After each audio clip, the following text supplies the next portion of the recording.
সকলকে স্বাগত। আজকে তৈরি করব একটা ডিমের রেসিপি। তার জন্য লাগবে ভাজা মশলা। প্রথমেই মশলাটা তৈরি করে নেব। এখানে আমি দিয়েছি গোটা গরম মশলা, 1 চামচ ধনে, 1 চামচ জিরে আর 2টো শুকনো লঙ্কা। একটু গরম তাওয়ায় সেঁকে নিয়ে মশলাটা একটু ঠান্ডা করে গুঁড়ো করে রেখে দেবো।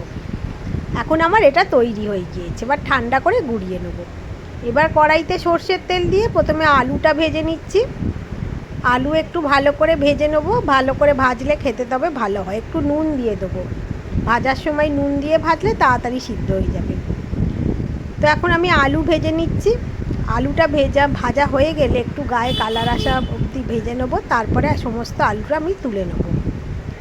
আলুটা আমি সমস্ত তুলে নিয়েছি।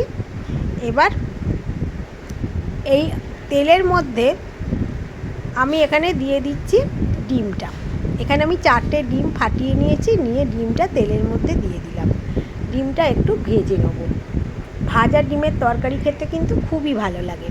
তো এখন আমি ডিমটা একটু ভেজে নিচ্ছি। একটু বেশ মোটা মতো হবে ডিম ভাজাটা। তারপরে এটা তরকারি যখন করব সেই কালিয়ার মধ্যে দিয়ে দেবো। এবারে এখানে আমি টমেটো, পেঁয়াজ, আদা, রসুন সব কিছুই এখানে বেটে নিয়েছি। একটু ভালো করে ভাজা করে নিতে হবে। পরিমাণ মতো আর একটু আদা দিলাম, দিয়ে আরেকটু এবার ভালো করে ভেজে নিচ্ছি।